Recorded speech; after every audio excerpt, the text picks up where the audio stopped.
Um exemplo que eu queria ouvir tua opinião. Vamos imaginar. O sujeito vai num sábado ao shopping, compra uma caneta. A caneta tem lá um certo defeito, ele volta bravo, vai ao PROCON, propõe ação, faz o diabo.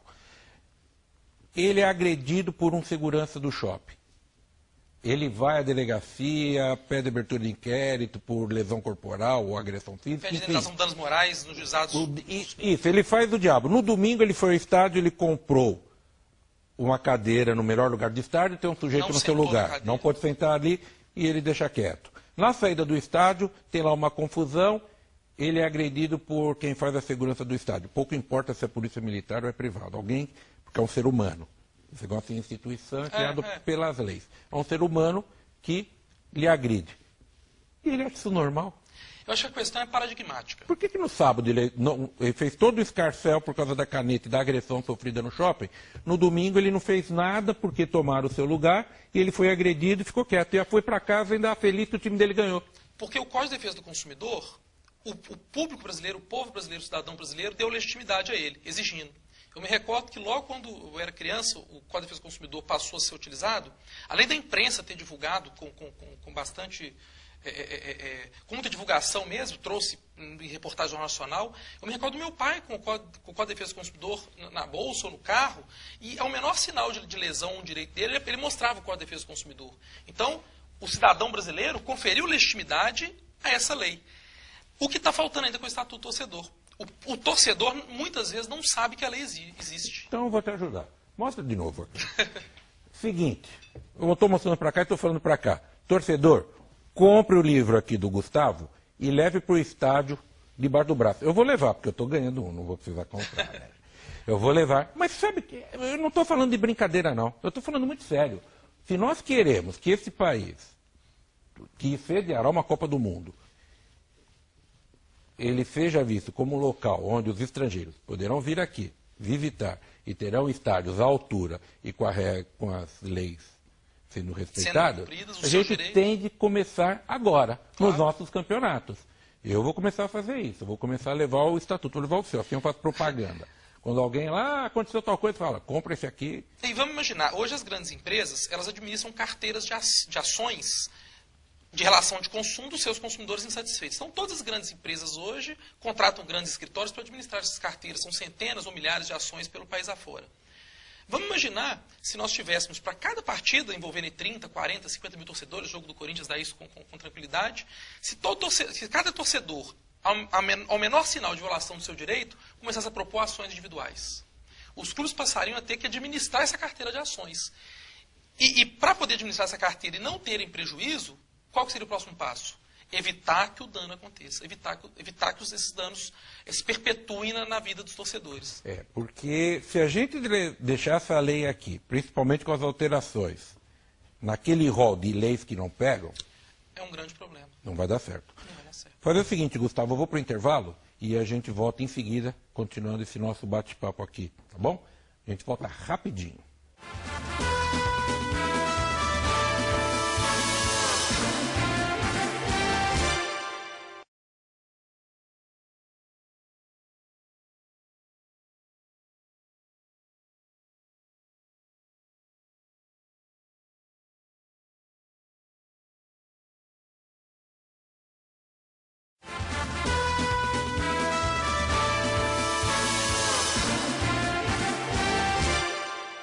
Estamos de volta com Direito Desportivo e Debate, hoje recebendo o Gustavo Lopes Pires de Souza, que lançou, já mostrei, mas não custa mostrar de novo, né, que todo mundo tem que levar para o estádio, o Estatuto do Torcedor, Evolução dos Direitos do Consumidor do Esporte.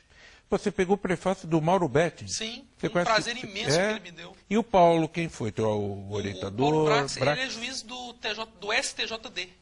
No Rio de Janeiro, auditor. De Minas, faz parte lá do Instituto Mineiro de Direito Esportivo, faz parte da direção. Também foi super atencioso e também me deu essa honra de apresentar o trabalho. Bacana. Gustavo, e o cambista, hein? Pois é o que eu disse sobre as alterações. Eu entendo que, tudo bem, a lei antes da alteração, ela trouxe melhoras. Então, entre 1971 e 2003... cada ano tinha uma forma de disputa diferente do Campeonato Brasileiro de Futebol. Em 2003 virou pontos corridos e lá para cá é a mesma. Foi uma conquista do estatuto. 71 você gosta de lembrar, Gosto. Né? Foi o Campeonato Brasileiro mais difícil de se ganhar até hoje. Foi uma gol final tripla, gol do Dario, um cruzamento perfeito, né? Até depois, agora fugiu o nome do lateral esquerdo, foi treinador do Atlético posteriormente na final de 99. Ele era o treinador do Atlético naquela final com o Corinthians, em 99. Agora fugiu o nome dele. Bom, sobre o cambista. A atividade do cambismo, ela foi tipificada nas alterações recentes. Então, hoje, o cambista, ele é um criminoso, ele é um bandido, e punível, inclusive, com prisão. A atividade do cambismo, o que me preocupa em si, não é a alteração, acho que a questão não é criminalizar, porque o cambismo já era proibido como contravenção penal. Eu acho que se a pena é de 1 dia de prisão, 1 hora de prisão ou de morte, o tamanho da pena não vai influenciar na atividade do cambista. O que vai influenciar na atividade do cambista é a impunidade. Então, se eu tiver a pena de 1 dia, mas realmente haver infraestrutura, policiamento, punição, essa pena de 1 dia vai ter a mesma eficiência e eficácia do que a pena de morte. Então, acho que a questão não é o tamanho da pena, é o seu cumprimento. Por que eu toquei nesse assunto? Como eu vou muito a estádio de futebol, eu estou vendo que essa parte continua. O pessoal na porta dos estádios, eu não consigo entender, quer dizer, até consigo. Como que esse pessoal tem ingressos? Porque hoje aqui, ingressos do Corinthians, por exemplo, eles esgotam rapidamente com sócio torcedor. E não é punido só quem vende, não. Quem facilita a aquisição também tipificou, também é passível de prisão. Então, a ideia da alteração é pegar toda a sequência, todo o elo entre a saída do ingresso, da sua origem, que deveria ser pelas bilheterias, mas na verdade não é, porque eles conseguem comprar ingresso muito antes da venda, né? E a sua venda como cambista. Inclusive, eu comentava que eu sou um fã do esporte, um torcedor. O que me incentivou o estudo do Estatuto do Torcedor foi um problema que eu tive na aquisição de ingressos. Nas eliminatórias para a Copa do Mundo de 2006, no jogo Brasil e Argentina, em Belo Horizonte, a venda de ingressos foi um tumulto sem tamanho. Não é aquela história que o governador ficou com metade, ou alguma coisa assim? O governador não, vamos falar direito aqui. O governo do estado de Minas ficou com metade para vender ou para... Não sei ou dizer, comprou? Não sei dizer. O que eu vi, e até foi objeto da minha ação, foi que eu estive na fila para comprar os ingressos, fiquei horas na fila, e pessoas que teoricamente poderiam comprar 3 por CPF, vendendo polos de ingressos na fila. Um outro detalhe, o Estatuto do Torcedor exige que tenha venda em 5 pontos de venda. Só tinham 4 na época em Belo Horizonte, então estava faltando 1, era uma violação. E o último ponto, que é uma briga que eu sempre comento nos programas, nas palestras que eu tenho a oportunidade de debater, é a organização na venda do ingresso. O Internacional de Porto Alegre hoje, bicampeão da Libertadores, implantou um sistema de venda de ingressos que ganhou o ISO 9001 ou 9002 por isso. Em contrapartida, tem o Flamengo, que foi campeão brasileiro ano passado, e a venda de ingressos do último jogo foi uma vergonha, o tumulto que aconteceu. Falta de informação. Se eu tenho uma fila com um número X estimado de torcedores, se eu tenho um número estimado de ingressos, eu consigo apurar por matemática até mais ou menos qual ponto da fila eu vou ter ingresso. Se eu vou nesse ponto da fila, a pessoa educada e avisa, olha, eu não vou ter mais ingresso, eu começo a dissipar a multidão aos poucos. Evita a revolta do cara ficar 5 horas na fila. Lá. E na hora que ele chega no guichê, não tem o ingresso.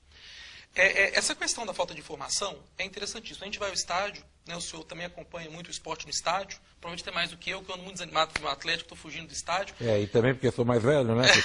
Pode falar. O código exige... Sou mais velho, não sou jovem há mais tempo que você.